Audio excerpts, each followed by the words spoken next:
Sa puso ng lungsod ng Malolos, isang abalang syudad na binabagtas ng makasaysayang MacArthur Highway.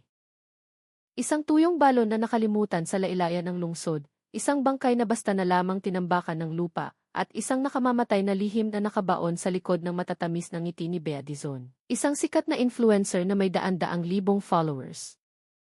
Isang matinding kontraste ang namamagitan kay Ate Ligaya Santos, ang hipag na kilala sa pagiging disiplinado at namumuhay ayon sa tama, at sa kanyang bilas na si Bea. Isang icon ng kagandahan at marangyang pamumuhay ang tinulak sa sukdulan noong isang gabi na nagtakda ng pagbabago, kung paano ang isang batang babae, isang bituin sa social media, ay naging isang mamamatay tao na may malamig na puso. Anong karumaldumal na katotohanan ang nagtatago sa likod ng makintab na karangyaan, kasikatan, at mamahaling mga gamit na branded? Ilang araw bago mabunyag ang kakilakilabot na katotohanan iyon. Isang pakiramdam ng pagkabalisa ang kumalat sa buong siksikang barangay sa gilid ng Malolos. Si Ate Ligaya Santos, isang guro sa pampublikong paaralan na kilala sa pagiging istrikto at laging nasa oras, ay biglang naglaho ng walang iniiwang anumang pasabi. Ang kanyang bahay ay tahimik at mapanglaw, tanging ang kanyang bilas na si Bea Dizon ang naiwan, na may mukhang lito at nag-aalala, na nag-report sa barangay na ang kanyang hipag ay umalis at hindi na nagpaalam kung saan pupunta. Nagsimulang magbulungan ang mga kapitbahay.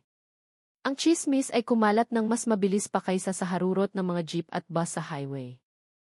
Sa dulo ng barangay kung saan nakatira ang pamilya ni Ate Ligaya, mayroong isang lumang balon na napabayaan na. Matagal nang sinasabing may kababalaghan ang lugar na iyon. Ang mga matatanda sa lugar ay nagkukwento pa rin tungkol sa isang dalaga noong unang panahon na nagpakamatay sa pamamagitan ng pagtalon sa balon dahil sa sawi na pag-ibig. Mula noon, pinaniniwalaang ang ligaw na kaluluwa ng babae ay nagmumulto pa rin sa lugar. Tuwing gabi na may gasuklay na buwan, ilang mga residente ang sumusumpa na nakakita sila ng puting anino o white lady na dumadaan sa bibig ng balon, kasabay ng tunog ng hagulgol na dumudurog sa puso. Dahil sa mga kwentong kababalaghan, ang lugar ay naging masukal at hindi na pinupuntahan. Tinubuan ito ng matataas na talahib. Walang sinuman ang nangangahas na lumapit, lalo na kapag lumubog na ang araw. Ang biglaang pagkawala ni Ate Ligaya ay muling bumuhay sa mga dating usap-usapan. May isang sumumpa na noong nakaraang gabi ay nakarinig siya ng iyak ng isang babae mula sa direksyon ng lumang balon. Ang iba naman ay nagpupumilit na may nakita silang anino na palutang-lutang sa gitna ng hamog ng madaling araw. Ang hangin sa barangay ay naging mabigat at nakakasakal. Nang hapong iyon, si Mang Nato, isang matandang magsasaka na pauwi galing sa bukid, ay nagpa siyang dumaan sa shortcut sa makitid na daan malapit sa kinatatakutang balon. Isang masangsang at hindi pangkaraniwang amoy ang agad na sumuot sa kanyang ilong. Ibang-iba ito sa amoy ng basang lupa na kanyang nakasanayan. Ang amoy ng kamatayan ay lalong tumapang habang papalapit siya sa bibig ng balon. Sa halong kuryosidad at takot, pinaningkit ni Mang Nato ang kanyang mga mata at sumilip sa ibaba. Sa ilalim ng patong-patong na lupa, mga bato, at basurang basta na lamang itinambak, nagulat siya nang makilala ang isang piraso ng tela na may pamilyar na floral na disenyo. Ang parehong tela ng blusa na huling nakitang suot ni Ate Ligaya. Kumabog ng mabilis ang kanyang dibdib. Nanginig ang kanyang mga tuhod. Sumigaw ng malakas si Mang Nato at kumaripas ng takbo pabalik sa kabahayan upang magsumbong sa mga pulis. Agad na dumating ang mga pulis at naglagay ng T-Police line, "Do not cross," sa pinangyarihan ng krimen. Isang kapaligiran ng pagluluksa ang bumalot sa sulok na iyon ng Malolos. Nang mayahon ang bangkay, ang lahat ng naroon ay nabigla at nakadama ng kirot. Ang biktima ay si Ligaya Santos. Sa lugar ng krimen, halos walang nakitang palatandaan ng panlalaban. Ang salarin ay kumilos ng napakalupit at puno ng plano, gamit ang lupa at mga bato sa paligid upang ilibing ang bangkay at burahin ang lahat ng bakas. Halos walang mahanap na ebidensya, at ang investigasyon ay tila menemui sa pader sa mga unang oras pa lamang. Sa gitna ng tahimik at malamig na sitwasyon, ang mga tsismis tungkol sa kaluluwang ligaw sa lumang balon ay muling kumalat. Ginawa nitong mas misteryoso at nakakatakot ang kaso. Isinasantabi ang mga usapang espiritual. Ang team ng mga investigador mula sa Criminal Investigation and Detection Group, SID, ng Bulacan sa ilalim ng pamumuno ni Police Major Dante Cruz, isang veteranong investigador, ay agad na nagsimula ng siyentipiko at sistematikong pagsisiyasat. Para sa kanya at sa kanyang team, walang multo. Ang mayroon lang ay krimen at kriminal na dapat kalagkarin sa hukuman.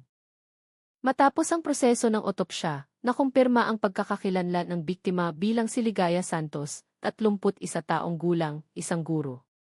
Ang sanhi ng kamatayan ay mechanical asphyxia o pagkamatay dahil sa sakal o pagpigil sa paghinga at iba't ibang pinsala dulot ng paghampas ng matigas na bagay. Ang unang direksyon ng investigasyon ay nakatuon sa mga relasyon ng biktima. Ang unang ipinatawag para kuhanan ng salaysay ay si Bea Dizon, ang bilas na kasama niya sa bahay. Sa istasyon ng pulisya, si Bea ay tila labis na nagdadalamhati at humahagulgol. Ikinuwento niya na ang relasyon nila ng kanyang hipag ay napakaayos, kahit na minsan ay medyo istrikto si Ate Ligaya.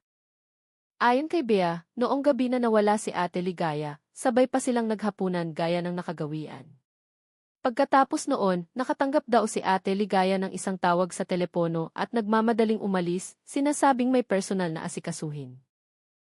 Iginigiit ni Bea na wala siyang kaalam-alam kung saan pumunta ang kanyang hipag o kung sino ang kakatagpuin nito. Ang kanyang salaysay ay tuloy-tuloy, ang emosyon ay mukhang totoo at halos walang butas. Gayunpaman, ang karanasan bilang isang profesional na influencer ay minsan nagiging espada na may dalawang talim.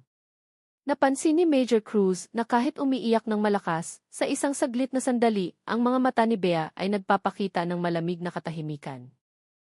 Isang maliit na detalye na hindi pwedeng palampasin. Ang cellphone ni Ate Ligaya ay nawawala.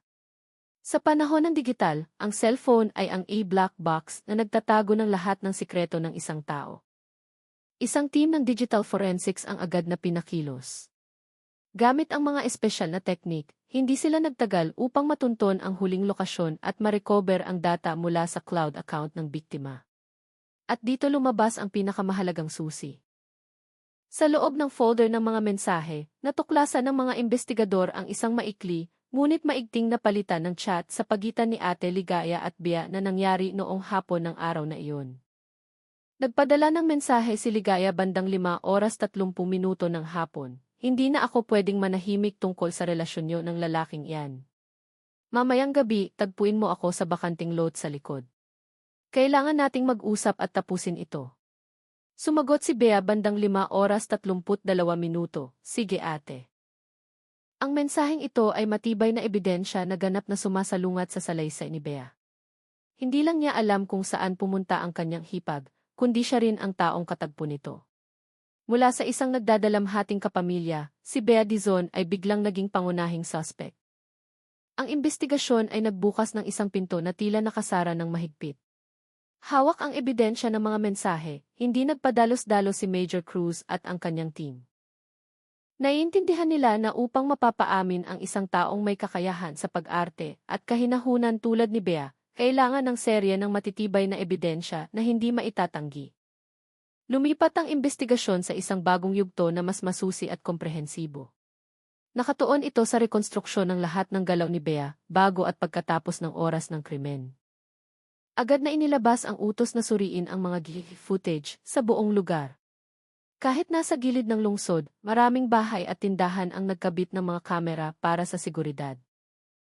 Matyagang naupo ang mga investigador sa harap ng monitor sa loob ng mahabang oras, pinagtagpi-tagpi ang maliliit na piraso ng mga video, at nagbunga ang kanilang pagsisikap.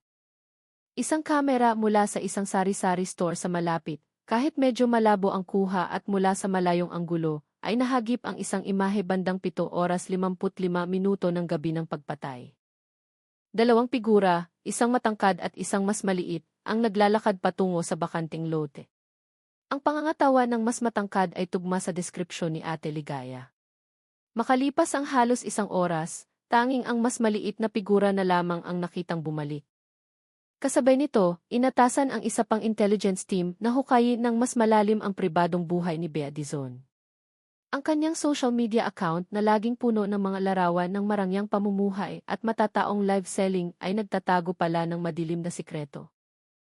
Natuklasan ng mga investigador ang maraming dummy accounts at mga mensahe mula sa mga dayuhan at lokal na lalaki na masyadong pamilyar kay Bea.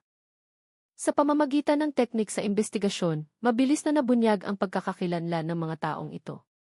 Ang pinakapansin-pansin ay isang lalaking nagngangalang Rico na may pamilya na at isang negosyante sa Quezon City. Ipinakita ng call logs at messages na si Bea at Rico ay nag-uusap ng napakadalas at nagpapalitan pa ng mga masiselang larawan. Ito ang tila lalaking iyan na tinutukoy ni Ate Ligaya sa kanyang mensahe. Ang huling piraso ng puzzle at ang pinakamatinding dagok ay nagmula sa laboratorio ng forensics. Ang SOCO team, matapos salain ng maigi ang lupa at mga bato mula sa loob ng balon, ay nakatagpo ng ilang hibla ng mahabang buhok na kinulayan ng burgundy, ibang-iba sa natural na itim na buhok ng biktima.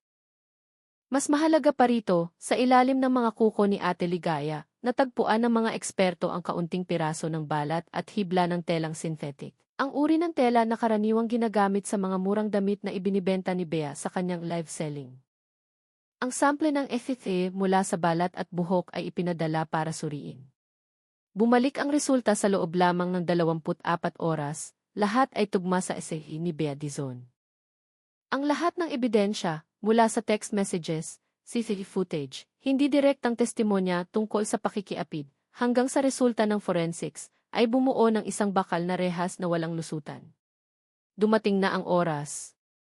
Agad na inilabas ang warrant of arrest para kay Bea Dizon. Ang bitag ay opisyal ng isinara. Nang gabing iyon, habang ang mga netizen ay abala sa panonood ng live selling ng influencer na si Bea, walang nakakaalam na sa labas ng kanyang bahay, tahimik ng pinalibutan ng mga operatiba ng pulisya ang bawat labasan. Sa ilalim ng maliwanag na ring light at kagamitan sa live stream, napanatili ni Bea ang kanyang propesyonal na ngiti, sa matamis na boses ay ipinapakilala ang bawat disenyo ng bestida. Ginampanan niya ang kanyang papel ng perpekto, isang matagumpay na batang babae na nagdadalamhati sa pagkawala ng kapamilya. Marahil ay naniniwala si Bea na ang kanyang krimen ay nabaon na ng perpekto sa ilalim ng lupa, bato, at ng kanyang mga peking luha. Sa loob ng pansamantalang command post, nagbigay ng utos si Major Cruz sa pamamagitan ng radyo. Biglang winasak ang bakal na gate. Ang mga operatiba ng SWAT at mga investigador na naksibilyan ay sabay-sabay na sumugod papasok. Ang ilaw ng live stream ay biglang namatay, napalitan ng malamig at matalim na liwanag ng mga flashlight na winalis ang buong kwarto. Napatalon sa gulat si Bea, ang kanyang ngiti ay namutla sa kanyang labi. Ang hawak niyang bestida ay nahulog sa sahig. Sa kanyang harapan gayon ay nakatayo ang mga seryoso at matatapang na mukha ng kapulisan. Bea Dizon, inaaresto ka namin para sa kasong pagpatay. Ang boses ni Major Cruz ay narinig ng malinaw, winawasak ang perpektong palabas. Ang warrant of arrest at search warrant ay binasa ng malakas at malinaw. Natulala si Bea. Ang kanyang magandang mukha ay namutla sa isang iglap. Pagkatapos ay bigla siyang tumili, sinimulan ang bagong kabanata ng kanyang drama. Anong ginagawa niyo? Wrong arrest kayo. Biktima ako dito. Kakamatay lang ng hipag ko, bakit niyo ako ginaganito? Sigaw niya habang nagpupumiglas. Ngunit huli na ang lahat.